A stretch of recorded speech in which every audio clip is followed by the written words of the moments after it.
Hi, ನಾನು ಹರೀಶ್. ಇವತ್ತಿನ ವಿಡಿಯೋದಲ್ಲಿ ಒಂದಿಷ್ಟು ಡೆಲ್ಟಾ ನ್ಯೂಟ್ರಲ್ ಆಪ್ಷನ್ ಸ್ಟ್ರಾಟಜೀಸ್ ಬಗ್ಗೆ ಅರ್ಥ ಮಾಡ್ಕೊಳ್ಳೋಕೆ ಟ್ರೈ ಮಾಡೋಣ.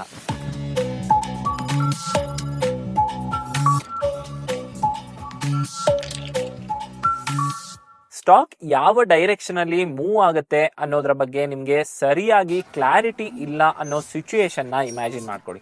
ಉದಾಹರಣೆಗೆ, ನಾಳೆ ಬಯೋಕಾನ್ ಕಂಪನಿ ಅದರ ಕ್ವಾರ್ಟರ್ಲಿ ರಿಸಲ್ಟ್ಸ್ ನ ಅನೌನ್ಸ್ ಮಾಡುತ್ತೆ ಅಂತ ಅನ್ಕೊಳ್ಳಿ. ಆಗ ಅದರ ರಿಸಲ್ಟ್ ಏನಾದ್ರೂ ಚೆನ್ನಾಗಿದ್ರೆ ಸ್ಟಾಕ್ ಪ್ರೈಸ್ ಜಾಸ್ತಿ ಆಗುತ್ತೆ. ಅದೇ ರಿಸಲ್ಟ್ ಅಷ್ಟೇನ್ ಚೆನ್ನಾಗಿಲ್ಲ ಅಂದ್ರೆ ಸ್ಟಾಕ್ ಪ್ರೈಸ್ ಕಮ್ಮಿ ಆಗುತ್ತೆ.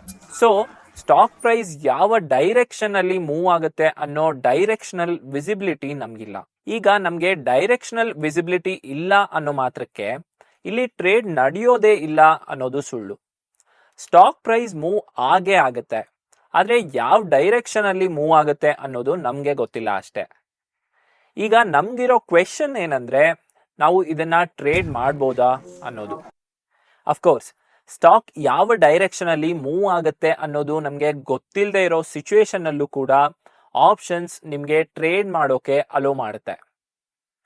ಡೈರೆಕ್ಷನಲ್ ಮೂವ್ಮೆಂಟ್ ಇಂದ ಇಂಡಿಪೆಂಡೆಂಟ್ ಆಗಿ ಟ್ರೇಡ್ ಮಾಡಬಹುದಾಗಿರೋ ಸ್ಟ್ರಾಟಜೀಸ್ ಏನಿದೆ ಅವುಗಳನ್ನ ಡೆಲ್ಟಾ ನ್ಯೂಟ್ರಲ್ ಸ್ಟ್ರಾಟಜೀಸ್ ಅಂತ ಕರೀತಾರೆ. ಡೆಲ್ಟಾ ನ್ಯೂಟ್ರಲ್ ಸ್ಟ್ರಾಟಜಿಯಲ್ಲಿ ಸಿಂಪ್ಲೆಸ್ಟ್ ಫಾರ್ಮ್ ಅಂದ್ರೆ ಅದು ಲಾಂಗ್ ಸ್ಟ್ರಾಡಲ್.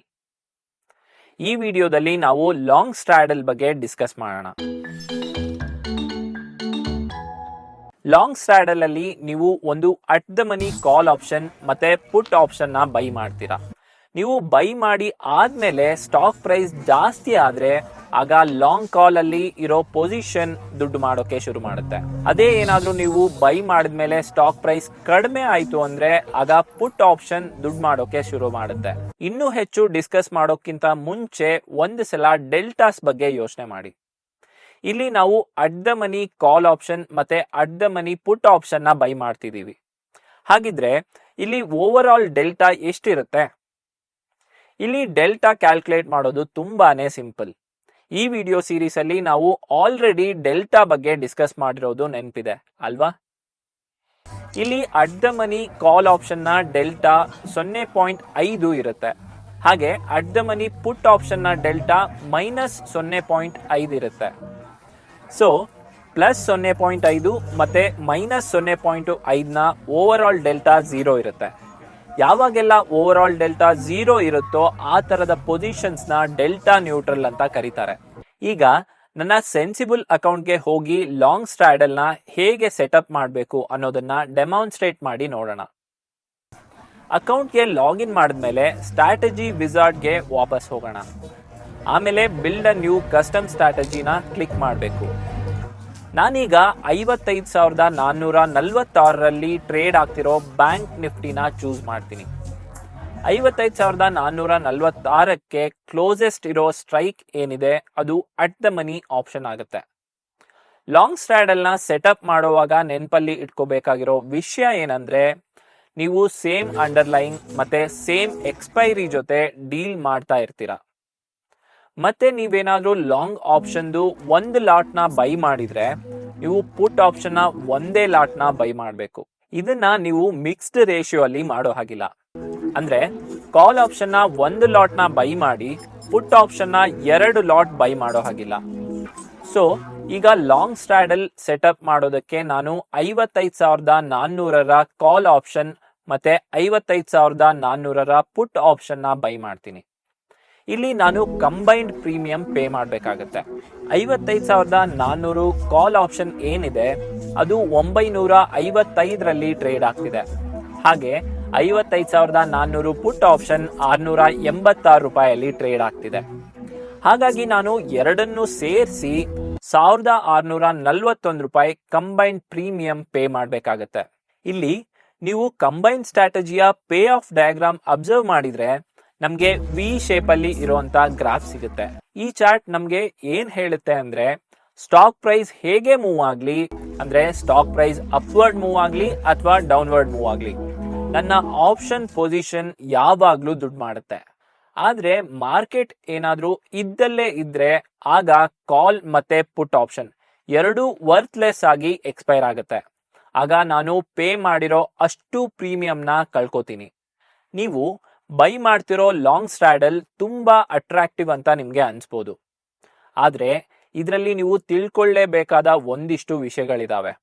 ಲಾಂಗ್ ಸ್ಟ್ರಾಡಲ್ ಅಲ್ಲಿ ನೀವು ಆಪ್ಷನ್ ನ ಬೈ ಮಾಡ್ತೀರಾ, ನಿಮ್ಗೆ ಗೊತ್ತಲ್ವಾ ಥೀಟಾ ಯಾವಾಗ್ಲೂ ಆಪ್ಷನ್ ಬೈಯರ್ನ ಎಗನೆಸ್ಟ್ ಆಗಿ ವರ್ಕ್ ಆಗುತ್ತೆ. ಹಾಗಾಗಿ ನೀವು ಲಾಂಗ್ ಸ್ಟ್ರಾಡಲ್ ಬೈ ಮಾಡಿದಾಗ ಥೀಟಾ ನಿಮ್ಮ ಎಗನೆಸ್ಟ್ ವರ್ಕ್ ಆಗ್ತಿರುತ್ತೆ. ಅಷ್ಟೇ ಅಲ್ಲದೆ ವೊಲಟಾಲಿಟಿ ಕೂಡ ನಿಮ್ಮ ವಿರುದ್ಧನೇ ವರ್ಕ್ ಆಗ್ಬೋದು. ವೊಲಟಾಲಿಟಿ ತುಂಬಾ ಜಾಸ್ತಿ ಇದ್ದಾಗ ನೀವು ಲಾಂಗ್ ಸ್ಟ್ರಾಡಲ್ ಇನಿಷಿಯೇಟ್ ಮಾಡಿ ಆಮೇಲೆ ವೊಲಟಾಲಿಟಿ ಕೂಲ್ ಆಫ್ ಆಗತ್ತೆ ಅಂತ ಎಕ್ಸ್ಪೆಕ್ಟ್ ಮಾಡಿದ್ರೆ ಆಗ ನಿಮ್ಮ ಲಾಂಗ್ ಸ್ಟ್ರಾಡಲ್ ದುಡ್ಡು ಕಳ್ಕೊಳ್ಳೋ ಚಾನ್ಸಸ್ ತುಂಬಾನೇ ಜಾಸ್ತಿ. ಸೊ ವೊಲಟಾಲಿಟಿ ಡಿಕ್ಲೈನ್ ಆಗುತ್ತೆ ಅಂತ ಗೊತ್ತಿದ್ರೆ ವೊಲಟಾಲಿಟಿನ ಚೆಕ್ ಮಾಡಿಕೊಂಡು ಅದಕ್ಕೆ ಸರಿಯಾಗಿ ಲಾಂಗ್ ಸ್ಟ್ರಾಡಲ್ ನ ಸೆಟಪ್ ಮಾಡಿ. ಈಗ ಇನ್ನೊಂದು ಸ್ಟೆಪ್ ಮುಂದೆ ಹೋಗೋಣ. ವೊಲಟಾಲಿಟಿ ತುಂಬಾ ಜಾಸ್ತಿ ಇದೆ ಅಂತ ಅಸ್ಯೂಮ್ ಮಾಡಿ, ಅಂದ್ರೆ ಪ್ರೀಮಿಯಂ ಜಾಸ್ತಿ ಆಗಿರುತ್ತೆ, ಮತ್ತೆ ಯಾವುದೋ ಒಂದು ಈವೆಂಟ್ ಇದ್ದು ಆ ಈವೆಂಟ್ ನ ಔಟ್ಕಮ್ ಅನ್ನೋನ್ ಆಗಿದೆ. ಅಂದ್ರೆ ಸ್ಟಾಕ್ ಪ್ರೈಸ್ ಜಾಸ್ತಿನೂ ಆಗ್ಬೋದು ಅಥವಾ ಕಡಿಮೆನೂ ಆಗ್ಬೋದು. ಈಗ ವೊಲಟಾಲಿಟಿ ಜಾಸ್ತಿ ಇದೆ ಮತ್ತೆ ಮಾರ್ಕೆಟ್ ಅಲ್ಲಿ ಅನ್ಸರ್ಟನಿಟಿ ಜಾಸ್ತಿ ಇದೆ ಅನ್ನೋ ಸಿಚುವೇಶನ್ ಅಲ್ಲಿ ಟ್ರೇಡರ್ ಆಗಿ ನೀವು ಏನ್ ಮಾಡ್ಬೋದು? ಇದು ನಿಮ್ಮ ಸ್ಟ್ರಾಡಲ್ ನ ಶಾರ್ಟ್ ಮಾಡೋದಕ್ಕೆ ಒಂದು ಕ್ಲಾಸಿಕ್ ಸಿಚುವೇಶನ್. ಒಂದು ಸ್ಟ್ರಾಡಲ್ ನ ಶಾರ್ಟ್ ಮಾಡ್ಬೇಕಾದ್ರೆ ನೀವು ಅಟ್ ದ ಮನಿ ಕಾಲ್ ಮತ್ತೆ ಪುಟ್ ಆಪ್ಷನ್ ನ ಸೆಲ್ ಮಾಡಬೇಕು ಅಷ್ಟೇ. ಆಗ ಲಾಂಗ್ ಸ್ಟ್ರಾಡಲ್ ನ ವಿ ಶೇಪ್ಡ್ ಗ್ರಾಫ್ ಏನ್ ನೋಡ್ತಾ ಇದ್ವಿ ಅದು ಇನ್ವರ್ಟೆಡ್ ವಿ ಶೇಪ್ ಗ್ರಾಫ್ ಆಗಿರುತ್ತೆ.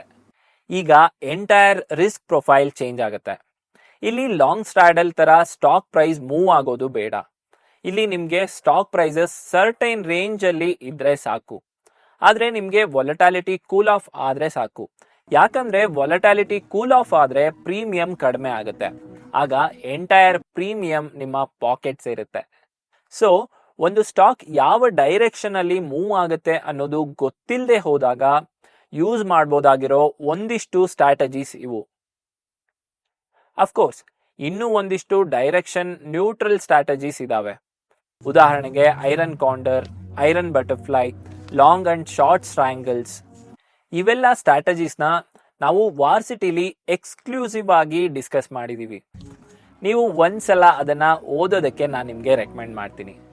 ಸೊ ಇಲ್ಲಿಗೆ ಆಪ್ಷನ್ಸ್ ಟ್ರೇಡಿಂಗ್ ನ ವಿಡಿಯೋ ಸೀರೀಸ್ ಕನ್ಕ್ಲೂಡ್ ಮಾಡ್ತಾ ಇದ್ದೀವಿ. ನಿಮ್ಗೆ ಏನೇ ಕ್ವೆರೀಸ್ ಅಥವಾ ಡೌಟ್ ಇದ್ರೂ ಕಮೆಂಟ್ ನಲ್ಲಿ ತಿಳಿಸಿ. ನಾವು ನಿಮ್ಮ ಕ್ವೆರಿಗೆ ಅಥವಾ ಡೌಟ್ಗೆ ಖಂಡಿತ ರಿಪ್ಲೈ ಮಾಡ್ತೀವಿ. ಈ ವಿಡಿಯೋದ ಕೀ ಟೇಕ್ ಅವೇಸ್ ಇಲ್ಲಿದೆ.